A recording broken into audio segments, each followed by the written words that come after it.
En esta oportunidad veremos una comparación entre el método de Horton y el método del Soil Conservation Service de la curva número, ambos dedicados a la depuración de hietogramas de lluvia.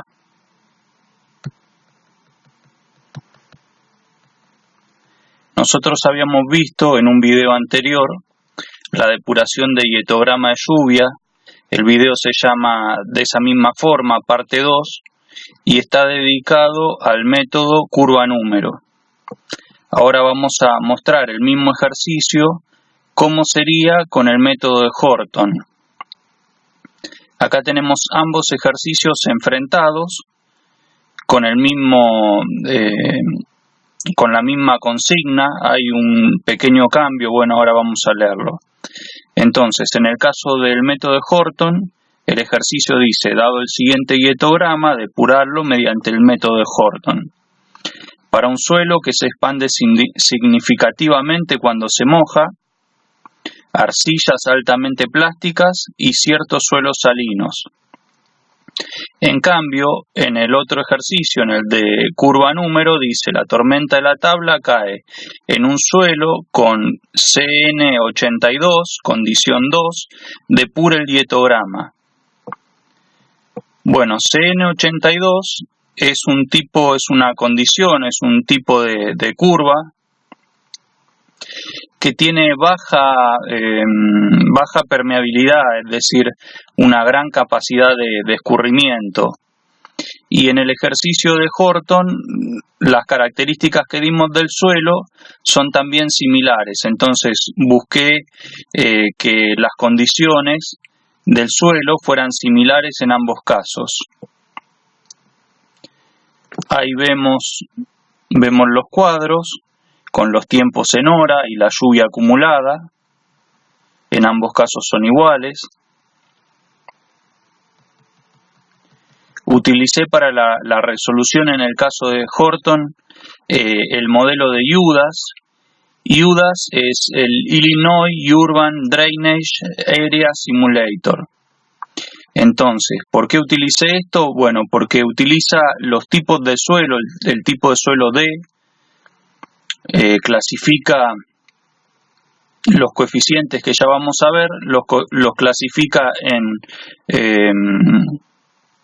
el tipo de suelo, puede ser A, B, C o D. Esto es similar a lo que se utiliza en el curva número. En realidad es igual a lo que se utiliza en el curva número. Bien, entonces veamos qué es esto. Acá hay una pequeña tablita. En realidad la tabla original posee, como les decía, cuatro filas, porque tiene que ver con los tipos de suelo, que son A, B, C y D. Y esto, F0, FC, F0, FC y K son coeficientes. Esos coeficientes son FC va a ser la tasa, F0 va a ser la tasa de infiltración inicial, FC la tasa de infiltración final y K la constante de decaimiento. T en la fórmula de Horton, que es la de acá arriba, donde FP es la tasa de infiltración, T es el tiempo transcurrido desde el inicio. Y haciendo la integral de la curva, del área bajo la curva, tenemos F, que va a ser la infiltración acumulada. ¿Sí?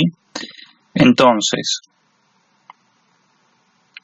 en este caso, reproducimos, volvemos a copiar la misma tablita y le vamos agregando. Acá tenemos estas dos columnas son iguales. La precipitación acumulada, en este caso, bueno, yo hago el pasaje acá, pues primero tenemos como dato del programa, se da la precipitación acumulada en pulgadas.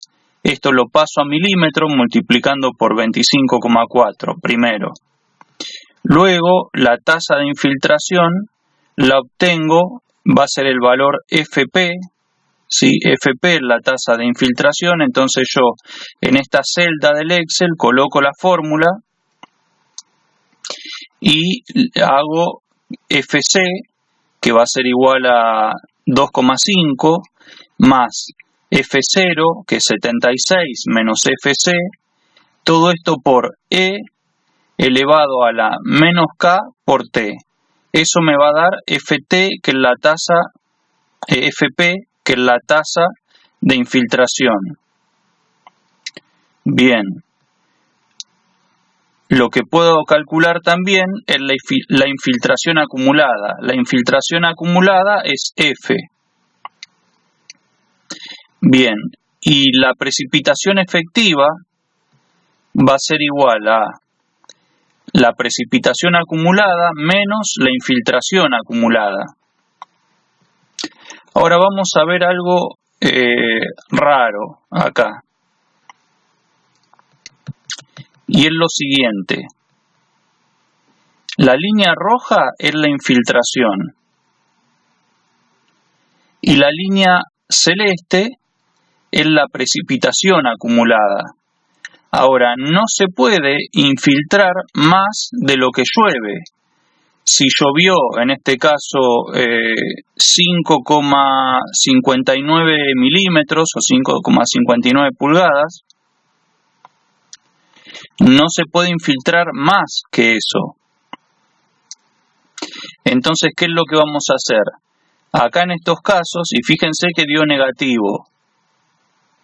Dio negativo porque hay un error. Entonces, lo que vamos a hacer es colocar directamente el valor en pulgadas, ¿sí? Donde dice 34,28, porque esta infiltración acumulada es semejante a esto de la retención potencial máxima, es decir, lo que podría retener el suelo, en este caso, el máximo que podría retener son estos 34,28.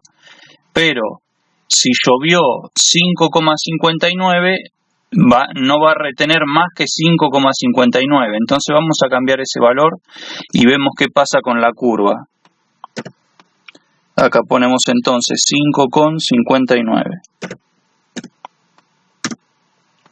Ahí fíjense que este punto se acomoda con la precipitación caída. Vamos a hacer lo mismo con los otros puntos, 25,15.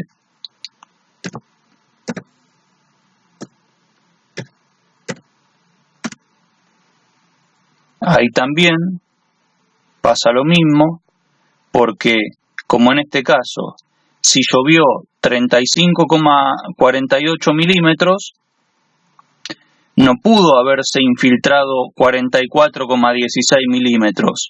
Lo máximo que se pudo haber infiltrado es 35,48. Vamos a corregir esto.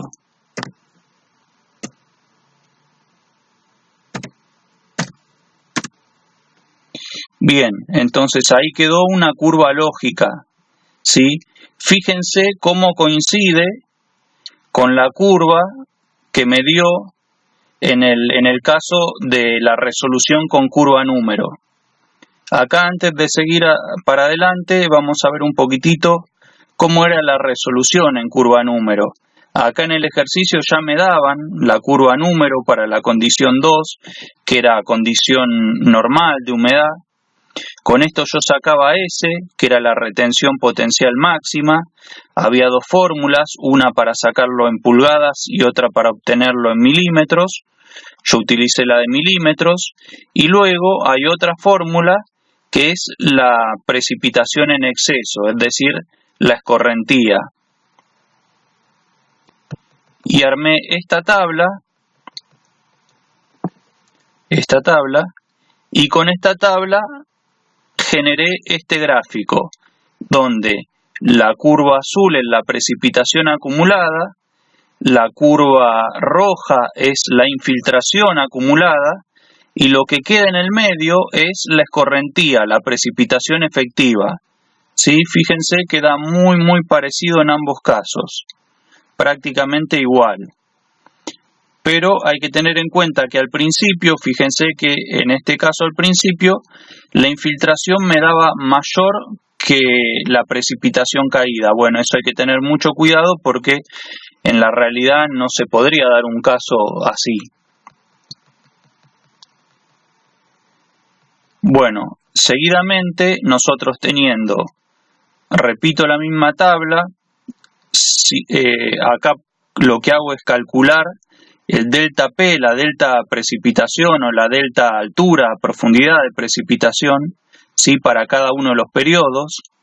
Sí, en primer caso nosotros acá teníamos la profundidad de precipitación acumulada. Bueno, no, lo voy a calcular para cada intervalo de 1 hora. También para cada intervalo puedo calcular la infiltración, ¿sí? En cada intervalo se va a infiltrar una parte, ¿sí? Entonces, fíjense que en este caso lo que yo hago es, vamos arriba, vamos a tomar este ejemplo.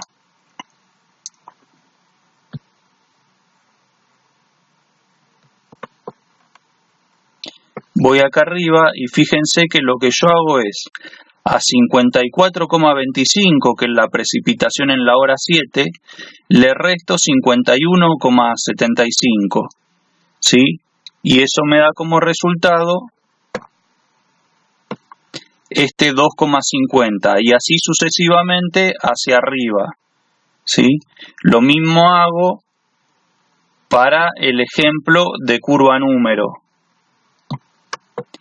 Y eso me va a generar este hietograma. Este sería lo que yo quiero calcular, que es el hietograma depurado, ¿sí? Fíjense que en ambos casos son similares, ¿sí? Bien, si yo hubiera dejado los números que estaban antes, vamos a volver a colocar los números anteriores, es decir, lo que salía de la fórmula de Horton, que si bien la fórmula estaba bien aplicada, desde el punto de vista de lógica, no me daba valores lógicos. Entonces vemos de vuelta esto que no corresponde, no puede ser así, y veamos cómo lo veríamos en el hietograma depurado. En el hietograma depurado vemos que la precipitación, que el delta infiltración, es decir, la infiltración para este periodo, es mayor que la lluvia caída para este periodo. Acá se ve bien en el segundo caso, en el de curva número. La precipitación era acá 5,59, ¿sí? La precipitación era 5,59, pero la infiltración es 34,28. Bueno, esto no puede ser, ¿sí? Tendríamos que volver a corregir el número arriba, porque como les decía, no puede infiltrarse más de la profundidad del agua que cayó.